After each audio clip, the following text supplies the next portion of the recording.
আর এক ফোনে বাংলা এবার একটা সন্দেশখালীতে দিকে আমাদের নজর রাখতে হচ্ছে, কারণ সন্দেশখালীতে একাধিক বাংলাদেশির হদিশ। অনুপ্রবেশের পর ভারতীয় পরিচয়পত্র তৈরি করেছে তারা, ভুয়ো পরিচয় দিয়ে ভারতীয় নথিও তৈরি করে, ভারতীয় নথিতেই সরকারি প্রকল্পের সুবিধাও আদায় করেছে। আমরা কথা বলবো, আমাদের সঙ্গে রয়েছেন আমাদের প্রতিনিধি জিয়াউল আলম। জিয়াউল, সন্দেশখালীতে কতজন বাংলাদেশির হদিশ পাওয়া গিয়েছে?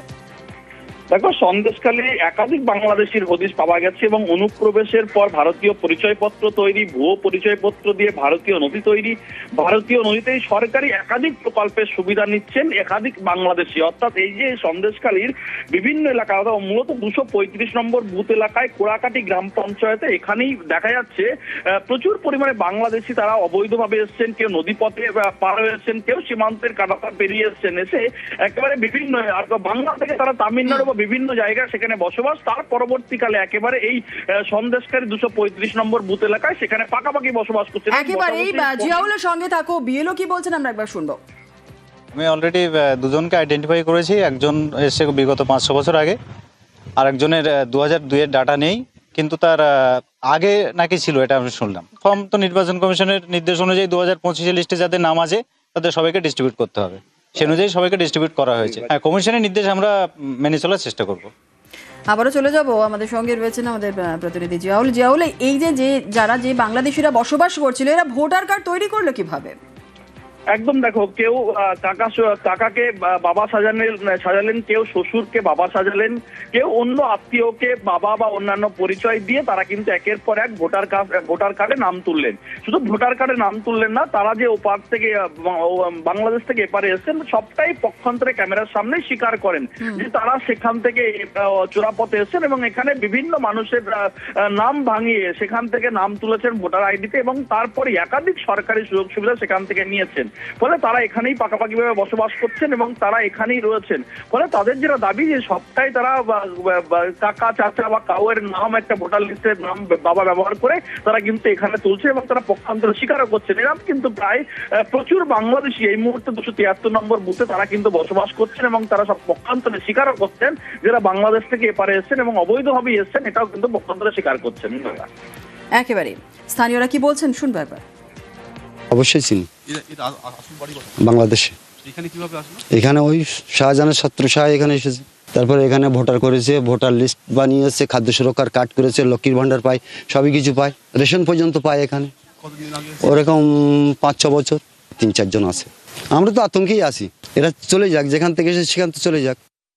এখানে ওপারের থেকে পারি চলে এসেছে, মানে ওরা খাটাখাটনির জন্য এখানে বসবাস করে। এখানে ওদের আধার কার্ড আছে, আই কার্ড আছে, সরকারি সুবিধা, লক্ষ্মীর ভান্ডার পায়, খাদ্য সুরক্ষা পায়। ওই 4-5 ঘর আছে এখানে। আমাদের ভয় করে তো যাওয়ার জায়গা নেই, আমরা যাবো কোথায়? আমাদের বাসস্থান এখানে, আমরা এখানেই বসবাস করি, আমরা ছোটবেলা থেকে এখানে আছি। ওরা এসেছে, সরকারি সুযোগ সুবিধা সবকিছু করেছে, পার্টির দ্বারাই থেকে সবকিছু হয়েছে। আমরা চাইছি ওরা দেশের মানুষ দেশে ফিরে গেলে ভালো হয়। আর অনুপ্রবেশের অভিযোগ মানছেন এই বাংলাদেশিরাও। কেউ পড়শিকে বাবা সাজিয়ে নথি তৈরি করেছেন, কেউ আবার কাকাকে বাবা সাজিয়ে থাকছেন ভারতে, আর কেউ আবার বলছেন যে তিনি ভারতীয় স্বামী বাংলাদেশি, তিনি ভারতীয় এবং স্বামী বাংলাদেশি, আর কেউ ভারতীয় নথি ছাড়াই সরকারি প্রকল্পের আওতায়। আমার বাড়ি ছিল পারুল্লি, আমি এখান থেকে 10-15 বছর আগে আছি। আমার আধার কার্ড হয়ে গেছে, প্যান কার্ড হয়ে গেছে, খাদ্য সুরক্ষার কার্ড হয়ে গেছে। না, আমার নাম নেই। আমি এখানে আছি, সেই আছি, তার যায়নি তো। আমি ওই চাল ছাড়া কিচ্ছু খাই, কন্ট্রোলের চালটা, খাদ্য সুরক্ষার চালটাও 2 কিলো করে চাল আর ওই 2 প্যাকেট করে আটা। আমাকে কেউ দেয়নি বাপ। আমি এখানে ওখানে গিয়ে মানুষের হাত পায়ে ধরে ধরে আমি করে নিলাম। 18 বছর আমি এখানে জমি জায়গা কিনেছি। নূর আলী গাজী।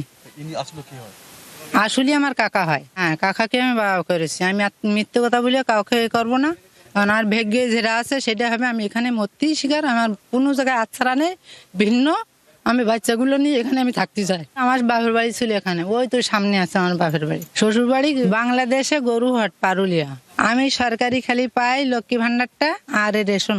আমার আছে আধার কার্ড আছে, আই কার্ড আছে, তারপর প্যান কার্ড আছে, স্বাস্থ্য সাথী কার্ড আছে, ডকুমেন্টস আমার পুরোটাই আছে। আর বাংলাদেশের হদিশ এবার বাদুরিয়াতেও। কয়েক বছর আগেই অনুপ্রবেশ সিরাজুল আলী মণ্ডলের। বাদুরিয়ায় বিয়ে করে শ্বশুর বাড়িতেই বসবাস। অনুপম রয়েছে, আরো বিস্তারিত বলবে। অনুপম, কবে ভারতে অনুপ্রবেশ করেছিল এই বাংলাদেশি, কি জানা যাচ্ছে? দেখো জোনালা, এই যে বাদুরিয়া চণ্ডীপুর এলাকার পূর্ব বেনা গ্রামের যে ঘটনাটা, এখানে সিরাজুল আলী মন্ডল নাম এক ব্যক্তি, সে বিয়ে করে তার শ্বশুর বাড়িতেই থাকে। গত 8 বছর আগে সে এখানে আসে এবং এখানে এসে এই পূর্ব বেনা গ্রামেরই মহিলা হালিমা খাতুনকে সে বিয়ে করে এবং হালিমা খাতুনের বাড়িতেই থাকে। হালিমা খাতুনের বাবাকে সে বাবা সাজিয়ে সে এখানকার ভোটার আইডি কার্ড বাতিল করেছে এবং এখানকার যত রকম সরকারি সুবিধা সে করে এবং বিভিন্ন রাজ্যে সে কাজ করে এবং বাদুরিয়াতে এসেও বিভিন্ন সময় থাকে। এবং সে কিন্তু তার এলাকার মানুষ কিন্তু বলছে সে বছরে 1বার থেকে 2বার কিন্তু অবৈধভাবে সে বাংলাদেশে যায়, এমনকি হালিমা খাতুনকেও নিয়ে যায় এবং তারা এখানে এমন। আচ্ছা অনুপম, একটা বিষয়, সিরাজুল আলী মন্ডল যে বাংলাদেশি, সেটা কি প্রতিবেশীরা জানতো? দেখো, সিরাজুল আলী মন্ডল বাংলাদেশি, এটা প্রতিবেশীরা কিছু কিছু প্রতিবেশী জানতো, কিন্তু এলাকার যেসব প্রভাবশালী ব্যক্তি যাদের দ্বারা এ ভোটার হয়েছে, সেই সব নেতার নেতৃত্বে তারা কিন্তু পরিষ্কারভাবে জানতো যে এ বাংলাদেশি এবং তাদের মধ্যেই কিন্তু হয়েছে, এমনটাই কিন্তু এলাকার মানুষ কিন্তু দাবি করছে। এবং এলাকার মানুষ যেটা দাবি করছে যে এই সিরাজুল আলী মোল্লা যেহেতু বাংলাদেশের বাসিন্দা, বাংলাদেশে চলে যায় এমনটাই দাবি করছে। এবং শুধু এনা, এই যে এই এলাকায় আরো বেশ কয়েকজন বাংলাদেশি আছে, কিন্তু তারা এতটাই প্রভাবশালী। একেবারে অনুপম, সঙ্গে থাকো, আমরা একবার শুনি যে প্রতিবেশীরা কি বলছেন। মেয়েটা তো ইন্ডিয়ান, ওর ইন্ডিয়ান সব আছে। স্বামী একবার বিদেশে থাকে, একবার বাংলাদেশে যায়, একবার বিদেশে থাকে, একবার এখানে থাকে, এই করে বেড়ায়। অ্যাকচুয়ালি অরিজিনাল বাড়ি কোথায়?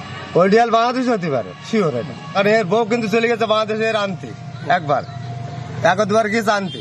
না, বাংলাদেশ তো ফেরত আনতে গিয়েছে। স্বামী চলে গেলে বাংলাদেশ? হ্যাঁ। কি করতে গিয়েছিল? আরে বাংলাদেশে বাড়ি। সিরাজুল মন্ডলের স্ত্রী কি বলছেন সেটা একবার একটু জানার চেষ্টা করব। অনুপম, সিরাজুলের স্ত্রী কি বলছেন? যেটা বলছেন যে তিনি তার স্বামী বাংলাদেশে বাড়ি না, তিনি যেটা দাবি করছে। আবার তিনি অন্যদিকে যেটা দাবি করছে যে তার বাবার নাম, তার সিরাজুলের বাবার নাম একই এবং সিরাজুলের শ্বশুর বাড়িতে, সিরাজুলের যে সিরাজুলের যে বাড়ি, সেই বাড়িতে তিনি কোনোদিন যাননি, তিনি বাপের বাড়িতেই থাকেন। তিনি আজ পর্যন্ত কোনোদিন সিরাজুলের শ্বশুর বাড়িতে থাকেননি। কিন্তু সিরাজুল আবার বাংলাদেশিও না, এরকম একটা ঢাকা দেওয়ার চেষ্টা সিরাজুলের স্ত্রী করছেন। যেহেতু সিরাজুলের স্ত্রীর কাছে যখন জিজ্ঞাসা করা হলো যে 2002 সালে তার ভোটার লিস্টে নাম আসে কিনা, তখন কিন্তু সিরাজুলের স্ত্রী কিন্তু এড়িয়ে কিন্তু তিনি ঘরের ভিতরে চলে গেলেন। তিনি কিন্তু কোনো রকম কথা বললেন না, আর আমাদের সঙ্গে কোনো রকম এই বিষয়ে আলোচনাই করলেন না। তিনি কিন্তু পুরো ঘরে ঢাকা। ধন্যবাদ। আমার শ্বশুর বাড়ি এই তো মুর্শিদাবাদ। ভোট দিয়েছে, 2-3বার দিয়েছে। ভোট দিয়েছে বাংলাদেশের খুলনায় বাড়ি বলছে SM মিরাজুল ইসলাম, আপনার স্বামী। না, তার ভোটার কার্ডও রয়েছে। না, বাংলাদেশ থেকে কবে এসছে ভারতে? বাংলাদেশের বাড়িতে তো আমি কখনো যাইনি। না, আমি ওটা কখনো শুনি। ও তো বাংলাদেশের তো ভোটার না, এখানে। এটা কি 2002 তালিকায় নাম নেই বলেই জানিয়েছেন বিএলও। বিষয়টি খতিয়ে দেখে ব্যবস্থার আশ্বাস বিএলও। আমরা কি ব্যবস্থা নেব? আমাদের তো হাত পা বাঁধা, উপর থেকে আমাদের ইয়ারও যেভাবে নির্দেশ দিচ্ছে সেইভাবে আমরা আমাদের কাজটা করছি। এই যে মিরাজুল ইসলামের এই যে ব্যাপারটা, আপনি কি জানতেন এই বাংলাদেশে? না, এটা আমি জানতাম না। এবং এটা জানার বিষয়টা তো আমাদের না, এই ভোটার কার্ডগুলো করেছে যেসব অফিসাররা, তারাই তো ভালো বলতে পারে।